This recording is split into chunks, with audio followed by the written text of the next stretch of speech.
Okay, so welcome everybody. So this is going to be our first lecture, and why I think this is important. I mean, this is how I teach in a regular classroom.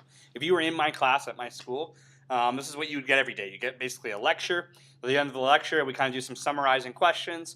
We move on. Now, it's very similar to university, which is why I'm trying to do this, is to help prep you for science in university. Now, different courses in university are different, like your business and your writing and your English class are going to be different. But in science specifically, it's very lecture-based. Okay? The advantages of a lecture is we can cover a lot of material in a short amount of time.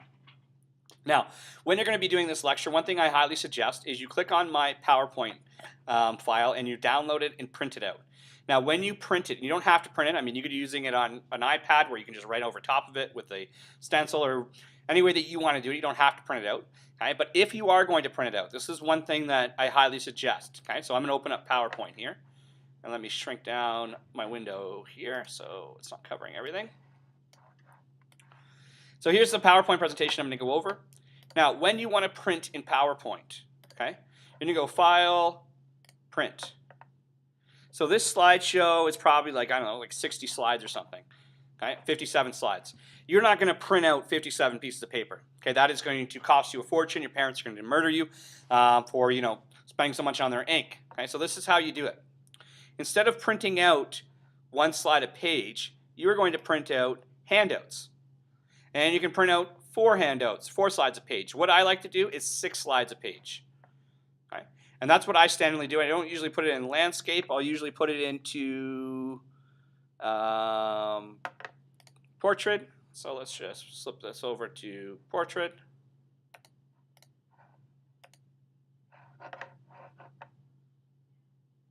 Okay. That's not really, wait a second here.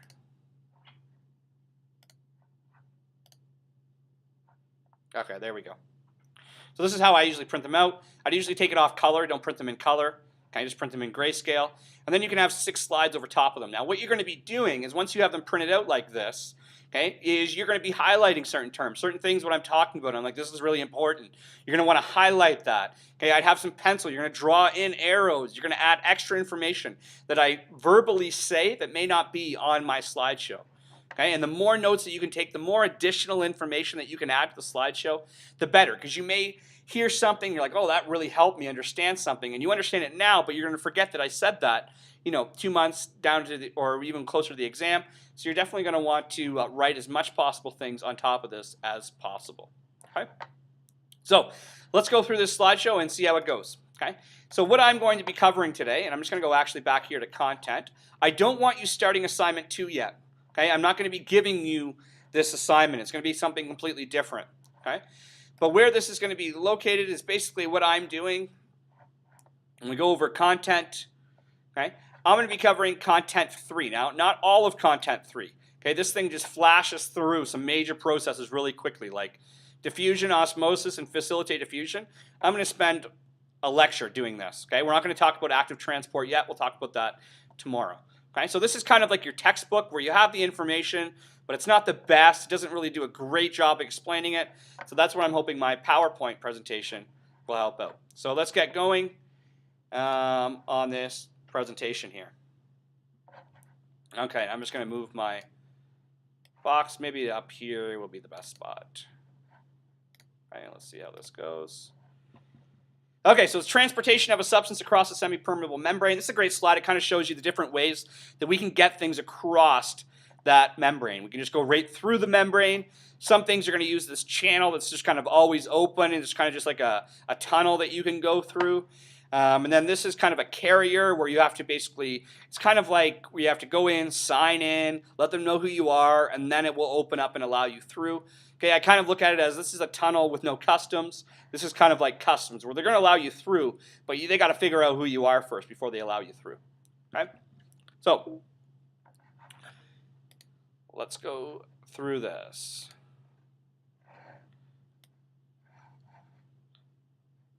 Okay, I think I'm going to leave it like this just because it's a little bit easier to go through. So running the cell. So the first chapter we looked at the building blocks of cells and their organelles. Okay, today we're going to discuss running the cell, and once it's already been built. Now I'm just going to move this over here. I think this would be maybe the best spot for it. Okay. Let's move it down here. There we go. Okay. So we're going to discuss the running of the cell once it's already been built. The key mechanism a cell must do to carry out its survival is to be able to bring in resources from outside the cell, like an example of bringing in oxygen, and expel waste. All living things, by definition, all living things are cells, but also by definition, all living things must bring in resources and they must expel waste. Okay? If you remember from grade 11, that's why we really didn't consider a virus a living thing. We really don't know what viruses are. Are they living? They're not living. Because although viruses have DNA or RNA, which is what kind of makes them seem like living things, they don't need to bring in any resources, they don't need to expel waste. And that's what you need to be in order to be a living thing, and viruses don't have that. Okay? Now, when we're going to be bringing things in and out of the cell, we do that with the plasma membrane. So the plasma membrane is going to transport things in and out. Now, we called it a selective or semi-permeable membrane. If it was completely permeable, it would let anything in and out of the cell. If it was impermeable, or non-permeable, it doesn't let anything through. So when we say it's semi-permeable, that means that some things are going to be allowed in, other things aren't going to be allowed in. Okay, so our plasma membrane only lets certain things in, and it prevents other things from coming in. Now, there's 3 ways we're going to do this. Now, there's a lot of lists in this, so we want to try and keep this organized. There's 3 ways that we're going to talk about how a cell gets things in and out of its cell. I'm sorry for using the word cell there twice, but today we're going to focus on just passive transport. We're going to spend this whole lecture on talking about passive transport. This is going to be tomorrow, and that's going to be tomorrow. Today is simply passive transport. So let's first talk about what passive transport is. So in passive transport or passive diffusion, they mean the same thing. Substances do not require any energy to pass through the plasma membrane. So substances will be able to go in and out of the cell without requiring any energy. You don't have to burn any glucose to do it. It'll just happen naturally. Now, why it happens naturally? Because it uses a concentration gradient. Okay? Where substances diffuse from areas of high concentration to areas of low concentration. Now, this is a very key concept, so I want you to take a look at this picture here, because this helps explain it. So this is an area of high concentration. Okay? So this could be like inside your lung. You have a high concentration of oxygen. Okay? This would be like your bloodstream, okay, or the inside of a cell that doesn't have any oxygen. Okay? So highly concentrated, low concentration. We could also call this dilute. Now what's going to happen is because this is highly concentrated, it is going to try and decrease its concentration by releasing some of these molecules into the area that's dilute. So over time, this area that's highly concentrated is going to go down its concentration gradient and flood molecules down to the dilute part until we get to here, equilibrium. Right? Now, not the chemistry equilibrium that we talked about, but what we call where there's equal concentrations of molecules on both sides of the cell. So passive diffusion is just simply, you're not going to require any energy, and you're going to go down a concentration gradient from a high concentration to a low concentration until you're at equilibrium. So all passive diffusion, and there's 3 types that we're going to talk about. Okay? So there's simple diffusion, osmosis, and facilitated diffusion. All of them work by a concentration gradient. Right? They have to work by a concentration gradient. So the first one we're going to talk about is simple diffusion. Okay? And this is the easiest one to talk about. So it's simple diffusion. It's a type of passive transport, meaning it doesn't require any energy. All right. So in diffusion or simple diffusion, no protein channels are needed. Substances can pass through the plasma membrane at any spot and are not restricted by the number of protein channels. So I'm going to go back a couple slides here and to our first slide. So we're talking about this in simple diffusion, just going right through that plasma membrane. I don't need these things right here, these proteins to go through. We're going to be talking about molecules that just go right through the plasma membrane. They can go in anywhere. So passive simple diffusion, they're just going to go through anywhere. They're generally only small nonpolar substances that are capable of doing this. CO2 and oxygen are the 2 standard ones that go through passive diffusion or simple diffusion. The oxygen can just go right through your cell at any point, and CO2 can go right through your cell, any part on the plasma membrane. Okay? They're both very small, and they're both nonpolar substances. Now, there's some other substances that can also go directly through that plasma membrane. Okay? Now, I'm going to show kind of a picture back here, and hopefully you can see this. So this is our cell here. Okay? We're talking about being able to go through anywhere on the plasma membrane, and also being able to leave anywhere on the plasma membrane.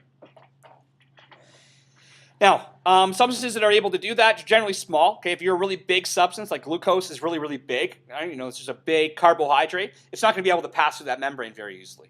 Okay? Polarity. Okay? If you are a polar substance, you're going to have a difficult time going through that plasma membrane because remember, the plasma membrane is nonpolar, okay? And like dissolves like. So if you are a polar substance, okay, it's going to be very, very, like glucose, it's going to be very difficult for you to pass through that nonpolar plasma membrane. The exception is water, okay? Water is really small, and although it's polar, it's still able to go through, but most polar substances can't. And the last one is charge. Okay, if you are a charged ion, you're a sodium ion or a chlorine ion, you have extreme polarity. You're like an ultimate polar ion. You don't even want to call it polar because you actually are negative and you actually are positive. Well, you can't go through the plasma membrane. Okay, you're going to have to go through a different way. All right, so this is a very good picture. Okay, you may want to take a look at this picture and memorize it.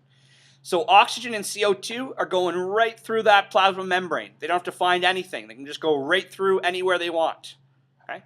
Now they can also leave the plasma membrane anywhere they want. Water can do the same. Okay? I'm not going to ask you anything about indole or glycerol, but water can go in and out anywhere on the plasma membrane. Glucose, sucrose, or carbohydrates, or big macromolecules are not going to be able to do this. They're going to have to get in there a different way. And same with ions. They're not going to be able to pass right through. Okay, they're going to have to go through a different way.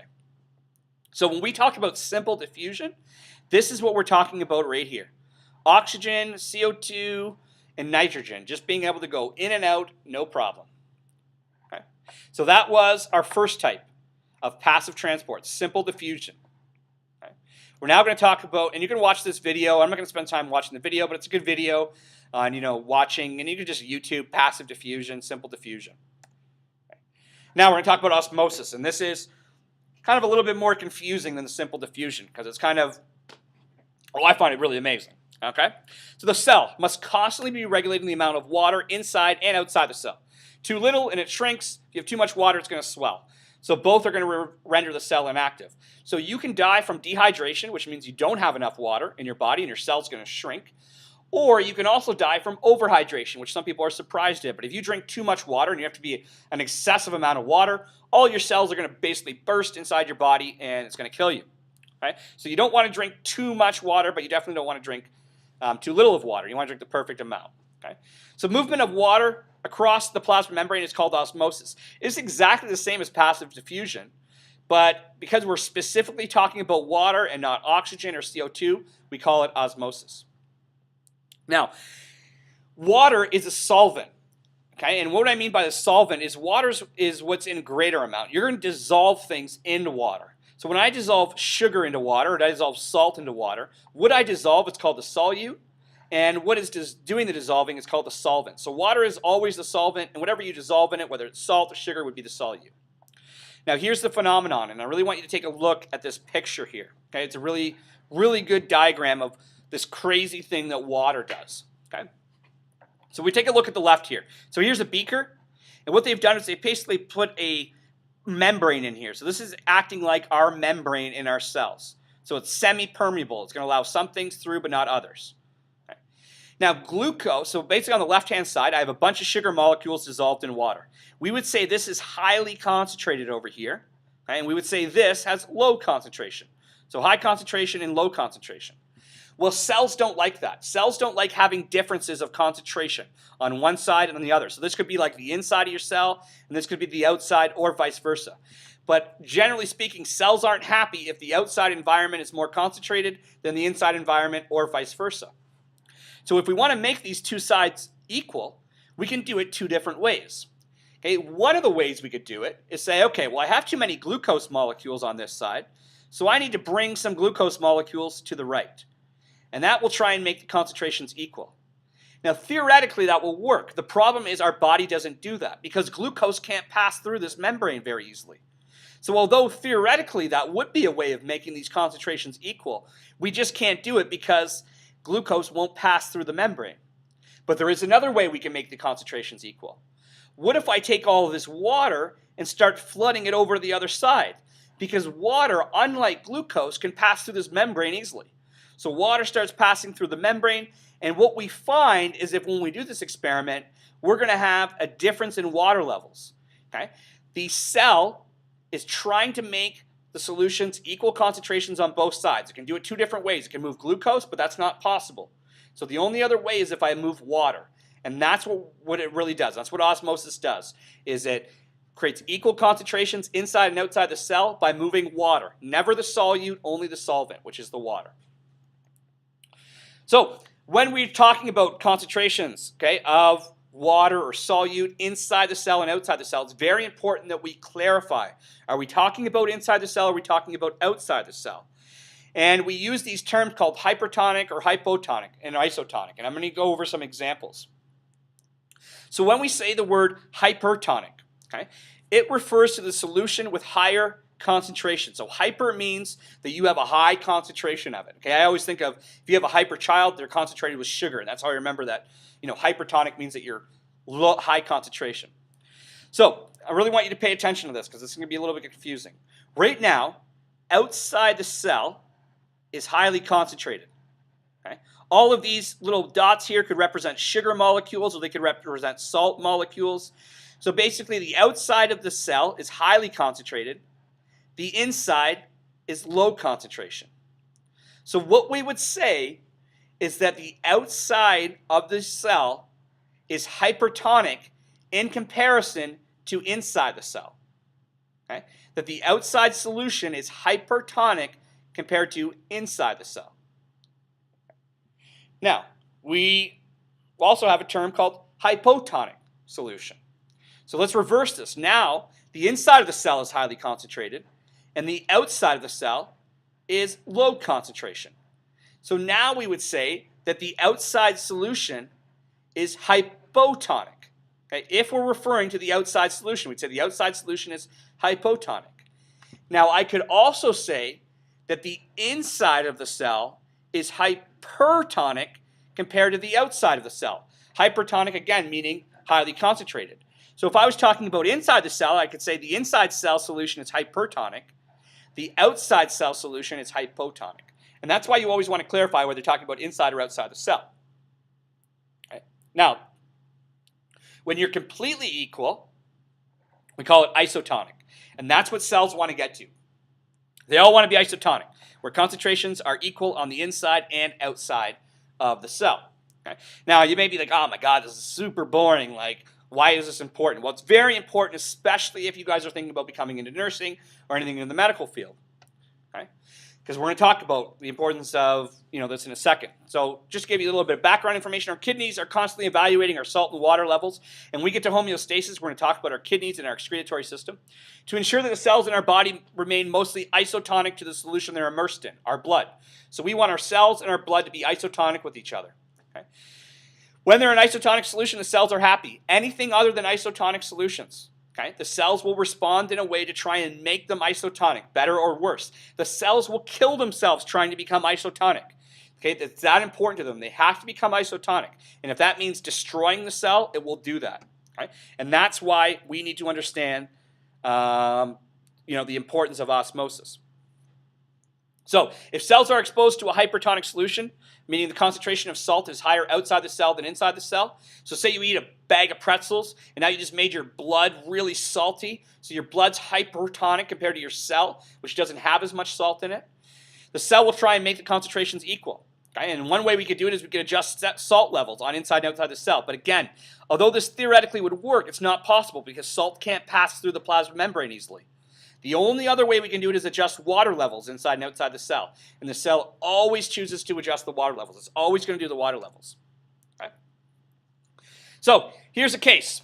You just ate a whole bag of pretzels, so your blood now has a whole bunch of salt molecules. Okay? So these all represent specifically either sodium or chlorine ions. So your blood is highly concentrated in salt, and the inside of your cell has a low concentration. Okay? Well, we need these concentrations to be equal. And like I mentioned before, one of the ways we could do it is just to bring a whole bunch of salt inside here and make them equal. But it's too difficult to bring salt molecules in and out of the cell. So the way the cell always does it is to try and make things equal. It's going to remove water out of the cell and try and dilute this down a little bit. Well, when it does that, the cell is going to shrink. It's going to take all the water inside it and pull it out to try and dilute your blood a little bit that's so salty. And that's going to cause the cell to shrink. And if it shrinks too much, it's going to die. Okay? So that's if you ate too salty of a solution. Now, The other case is, what if you haven't had salt in your diet for a long period of time? So you stopped eating salt. You were like, oh, salt's horrible for me. I'm going to stop eating it. You need to eat it. Okay, it's important. That's why animals eat it. That's why you have salt licks. Okay? Or if you ever see deer licking the road, it's because they need to have salt in their diet, just like we need to have salt in our diet. Okay? So what if you didn't have any salt in your diet for a long period of time? Then what's going to happen is the salt inside your cell is going to be more concentrated than the salt outside your cell, your blood. Your blood's going to have no salt in it whatsoever. The inside of your cells do have some salt in it from a previous experience. Well, your cell's going to try and become isotonic. So the ways it could do it is it could remove the salt ions, but again, like we talked about, that's not an option because it's too difficult to remove these salt ions. The only other way we can make this isotonic is by flooding water inside here and diluting this down. Well, when you flood water in here, the cell's going to become bigger and bigger and bigger. And if you flood too much water in there, it's going to cause the cell to explode. Right? So this is kind of relating it to a real-life experience. So if you ever became a nurse and you're going to create an IV bag, you want to create an IV bag that has a 5% salt solution. It has to be 5%. If you put pure water into an IV bag, you have the potential of killing somebody. If you put a salt solution of 9%, 10% in here, you have the possibility of killing somebody. And this is why it all comes down to osmosis. So what if we received a whole bag of water as an IV? Okay, the nurse forgot to put in a little bit of salt, so now it's just pure water. Well, now our blood is going to become extremely watery. Okay? And the cells are not going to be happy because now there's going to be a difference, okay, where the outside blood is going to be hypotonic compared to the inside of the cell. So the cell is going to be basically taking water from the blood and putting it inside your cell to try and become isotonic. Well, that's going to cause the cells to inflate and explode, and it's going to kill you. So if you give someone pure water, it's going to cause all their cells to start blowing up inside their body. Okay. Now, what if you said, well, I didn't just give them pure water, I gave them a ton of salt because I know they needed salt. Well, if you give them too much salt, their blood is going to become extremely salty. Okay? And then the cells are going to take all the water that's inside the cell, remove it, put it into your bloodstream in order to try and dilute this really salty blood. Well, that's going to cause the cells to shrink, which is going to also deactivate them, which can kill you. So if you give someone too salty of a solution or pure water, both of them can kill you. Okay, so being exact is very important sometimes, especially when it's in the medical field where someone's lives are in your hand. Okay, so isotonic solutions, the cells are happy. In a hypotonic solution, the cells are going to start to slide or swell and burst. In a hypertonic solution, the cells are going to shrink. Okay. And there's some videos you can watch on osmosis if you like. Okay, we're going to do this activity tomorrow. So tomorrow I'm going to do an activity in class with a potato. If you'd like to do this activity, I can post it in the news feed. But you need to have a scale, so we'll see on that. Okay. So we've gone through one type or two types of passive transport. When we look at passive transport, there was diffusion, which we've gone over, osmosis, which we've gone over. I know this lecture is really long. You're probably bored out of your minds, but we're almost done. We're doing our last type, facilitated diffusion. So it's still part of passive transport because by definition, passive transport just means that you don't require energy in order to get this moving in and out of the cell, and it requires a concentration gradient. So you have to have high concentration going to low concentration. As soon as it becomes isotonic, it stops. Now, in facilitated diffusion, molecules cannot pass directly through the plasma membrane, like water could pass right through here. Oxygen could pass right through here. CO2 could pass right through here. But other things have to go through channels, protein channels. Okay? So this is why we need to eat protein, because when we make a cell, we need to make channels inside our plasma membrane made out of protein. Now, there's two types. We call them carrier proteins, and this is a carrier protein. This is where the molecule has to kind of sign in, let them know who's who, and then it will allow you in the cell. It takes forever. Okay? The other way is a protein channel, and that's a channel. It's just always open. You can close them or open them, but there's no signing in. That basically it's just kind of a tube that allows you to go in and out of the cell. Now, molecules that use protein channels can pass directly through without any binding. Okay? So when we're using a channel, the molecules can just directly pass through unless it's closed. So this would be a closed channel, this would be an open channel, and they don't really bind to this at all. They just pass right through. Okay? Now, certain channels can be opened and closed by accessory molecules binding, okay? But the substrate that actually is being transported doesn't actually bind. Okay, the other molecules that aren't involved in transport bind to open and close the molecule. Now, some channels are open at all times. Other channels can be open and closed. Now, the key that uses these channels all the times are sodium ions, potassium ions, chloride ions, and other polar molecules. So really our ions are what are going to be used to go through these channels. Ions can't go through the plasma membrane right here. They're going to have to go through these channels. Okay. So kind of relating the importance of these channels, okay, to a disease, cystic fibrosis. So this is something that we talked about in grade 11, or hopefully you talked about in grade 11. It's a genetic disorder. And the big problem with cystic fibrosis, and almost everybody knows somebody who has cystic fibrosis, is you're going to have excessively thick mucus in your lungs, which makes it very difficult to breathe and also very difficult to exercise because you just can't get enough oxygen out of your lungs and into your bloodstream because basically the mucus is preventing that from happening. Okay. The other problem that you're going to have is in your small intestine and in your GI tract, you also have excessive mucus, which makes it difficult to absorb nutrition. So usually people who have cystic fibrosis have difficulty gaining weight as well as breathing, and it's for the same reason. Your mucus is too thick, preventing that transfer across the plasma membrane. Now, why do they have this extra thick mucus? Well, the problem that they have is they're basically missing a chlorine channel. So if I go back, we have a certain gene, okay, that's going to create a protein. And then that protein is this channel right here. Well, if your gene gets broken, okay, and then cystic fibrosis have a broken gene. If you have a broken gene, you have bad coding, then you can't make this channel. And if you can't make the channel, then chlorine can't go inside and out of your cell. And we need to have chlorine go in and out because chlorine, without getting too complicated, controls how thick our mucus is going to be. So if you don't have this channel, which cystic fibrosis people don't because they don't have the genes, they don't have the instructions on how to make this channel, then they have difficulty controlling the thickness of their mucus. Okay? So that's just kind of an FYI about why, relating the importance of understanding channels to disease. Okay, so we're finishing up here. And the last thing we're going to talk about is carrier proteins for facilitated fusion. So molecules that use carrier proteins must bind to the protein. So you're going to have to come in here and bind. They're going to kind of check what you are. Are you allowed to be in here? If that's successful, then it will open up. Okay? It's responsible for larger molecules such as glucose and amino acids. Amino acids, again, are the monomers of protein. They aren't as quick as simple diffusion or channel proteins. They aren't even half as quick because you have to have that binding, recognition, and open up before, passive diffusion right through, and channels kind of going right through as well. This is kind of important right here. Okay? They have a hydrophobic exterior. So the outside is going to be hydrophobic, water-hating, just like the inside of this plasma membrane. They're going to be non-polar outside. Then the inside is going to be polar. Okay? The inside is going to be hydrophilic, water-loving. The outside is hydrophobic. Okay? The hydrophobic exterior is to interact with the lipid bilayer, and the hydrophilic middle to interact with polar molecules like glucose. So here's a good kind of an animation. Glucose wants to get inside the cell, can't just go in wherever. It's got to find a carrier protein, comes in, binds. It recognizes and says, okay, yeah, glucose can come in here, changes its shape, and then releases the glucose molecule in. Okay, and then the cycle repeats. Okay. So here's kind of a good overview of our three types of passive transport. We've got simple diffusion, when they're just going to go right through the plasma membrane.